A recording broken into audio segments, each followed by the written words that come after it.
کو عزیز رکھتی ہے، مگر یسوع سب سے پیار کرتا ہے۔ میں اس لیے آیا کہ وہ زندگی پائیں اور کثرت کی زندگی پائیں۔ پہلی تلاوت جو ہمارے لیے کی گئی ہے لوکا کی انجیل 13واں باب اور اس کی 6 آیت سے۔ یہاں ہم نے جو خدا کے کلام میں پڑھا ہے غور کریں گے، جو ہمارے لیے تلاوت بیٹی نے کی۔ 6 آیت میں یسوع نے بڑے مجمع سے کلام کرتے ہوئے کہا، یسوع نے فقیہوں، فریسیوں، شرع کے عالموں سے بات یہ تھی، یسوع کے معجزے بڑے تھے، یسوع کی قدرت بڑی تھی۔ اس زمانہ کے بڑے بڑے عالم، معلم، کاہن، لاوی جب اس کے کام دیکھتے تھے بے اختیار کہہ اٹھتے تھے اس کی مانند کوئی نہیں۔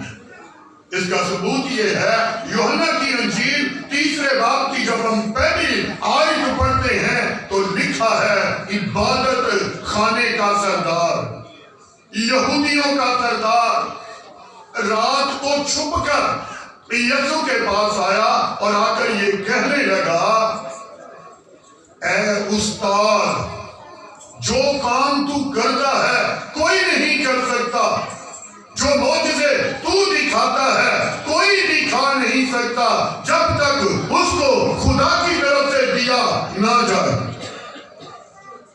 بہت سی باتیں ہوئی آگے، مگر میں بتانا چاہ رہا ہوں کہ یسوع کے کاموں کو جب بڑے بڑے عالم، شرع کے معلم، عبادت خانوں کے سردار، ہیکل کے سردار دیکھتے تھے، چپ ہو جاتے تھے، دنگ رہتے تھے، منتیں کرتے تھے، آپ ہمارے گھر آئیں، آپ ہمارے عبادت خانہ میں آئیں، آپ ہمارے ساتھ بیٹھیں۔ تو یسوع کہتا تھا، نہیں، تمہیں میری ضرورت نہیں، میں اس لیے نہیں آیا کہ تمہارے پاس بیٹھوں، میں گناہ گاروں کے لیے بھیجا گیا ہوں۔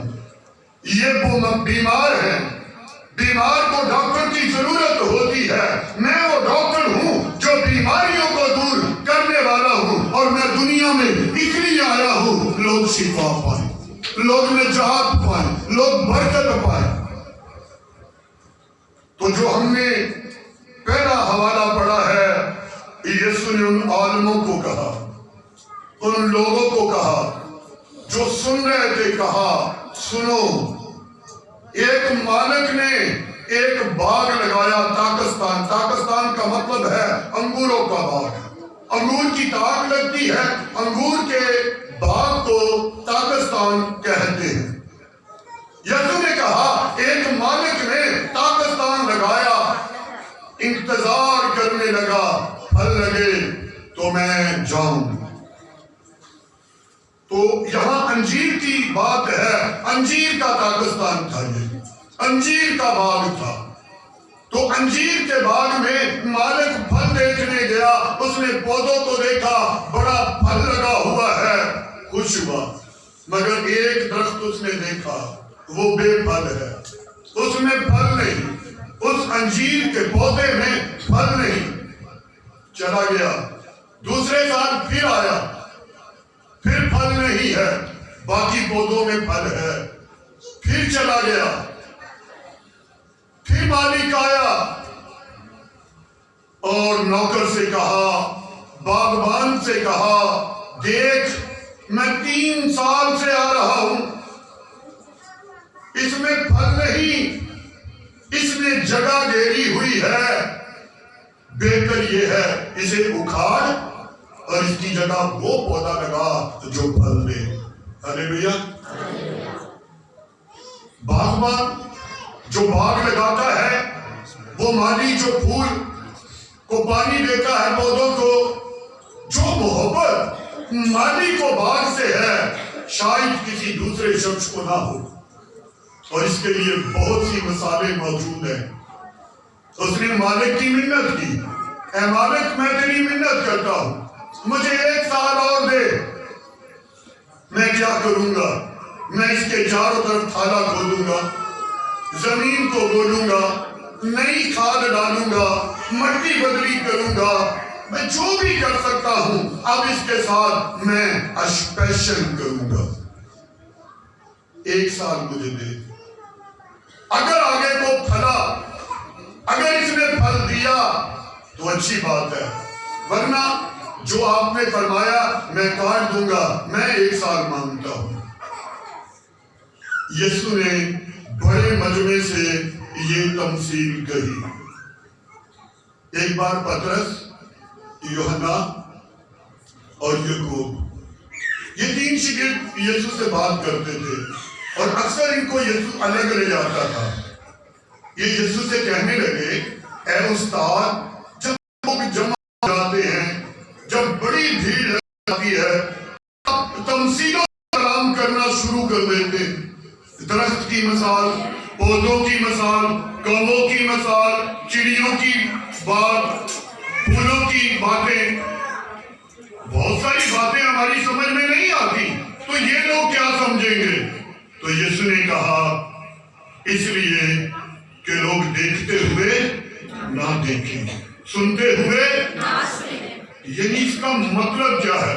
یہ بات یسایہ نبی نے اپنی کتاب میں لکھی ہے، جب یسوع آئے گا لوگ اسے دیکھتے ہوئے نہ دیکھیں گے، جانتے ہوئے نہ جانیں گے، سنتے ہوئے نہ سمجھیں گے۔ ایسا ہوا، بڑے بڑے عالم یسوع کا کلام سنتے تھے، ان کی عقل کام نہیں کرتی تھی، مگر بہت سے چھوٹے لوگ، گناہ گار لوگ یسوع کا یقین کرتے، توبہ کرتے، شفا پاتے اور ایمان سے جاتے۔ ہلیلویا۔ یسوع اکثر تمثیلوں میں کلام کرتے۔ جب یہ بڑی بھیڑ تھی، فقی فریسی عالم موجود تھے، یسوع نے یہ بات کہی۔ یسوع نے کیوں یہ بات کہی؟ اس کا مطلب کیا تھا؟ یسوع لوگوں کو کہہ رہا تھا، خدا نے تمہیں بہت سال دیے ہیں، اس پودے کو دیکھو، اس نے پھل نہیں دیا، اس کا مالک کہتا ہے میں اسے کاٹ ڈالوں گا، اسے کاٹ ڈال۔ تم جو پھل نہیں دیتے تمہارا کیا حال ہوگا؟ ہلیلویا۔ ابھی بہن نے ہمارے لیے تلاوت پڑھی ہے یوحنا کی انجیل 15واں باب، اس کی پہلی آیت۔ یسوع نے کہا، انگور کا حقیقی درخت تم سب میری ڈالیاں ہو، جو ڈالی مجھ میں قائم رہتی ہے وہ پھل لاتی ہے، اور میرا باپ باغبان ہے، وہ درختوں کو چھانٹتا ہے، ٹھیک کرتا ہے، اور جس طرح میں اپنے باپ میں ہوں اس طرح تم مجھ میں قائم رہو۔ اگر قائم رہو گے تو پھل لاؤ گے، اگر قائم نہیں رہو گے تو پھل نہیں لاؤ گے۔ اسی سے سیم مراد یہی ہے۔ یسوع کہہ رہا ہے لوگوں کو، سنو، یہ سال جو تمہیں نیا دیا گیا ہے نا، یہ ٹیسٹ ہے، یہ سمجھو تمہارے لیے آخری ہے۔ اگر تمہاری زندگی میں پھل نہ ہوا تو انجیر کے درخت کی طرح کاٹ دیے جاؤ گے۔ مالک نے یہ سوچ لیا ہے۔ اور پھر یسوع نے کہا، حقیقی درخت میں ہوں، تم سب میں پھل ہونا چاہیے، تم سب میں پھل لگنا چاہیے۔ اور ہمارا پھل کیا ہے؟ ہمارا پھل کیا ہے؟ ہم کون سا پھل یسوع کو دینا چاہیے؟ ہمیں خدا ہم سے کون سا پھل مانگتا ہے؟ داؤد نبی پھل کے بارے میں کہتا ہے۔ داؤد نبی کہتا ہے، اور بہت سے عالموں نے بہت کچھ اچھا لکھا۔ کسی عالم نے لکھا، اوٹھاں دا پھل شکر دا ہدیہ تے یسوع ساتھوں چاہتا ہے۔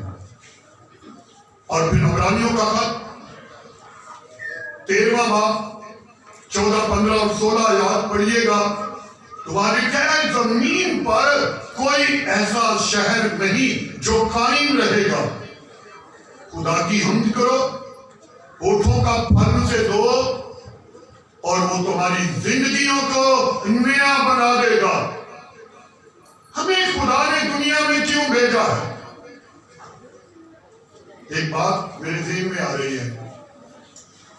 ایک پوتے نے اپنے دادا سے کہا، آج مجھے میٹرک کی سند ملے گی۔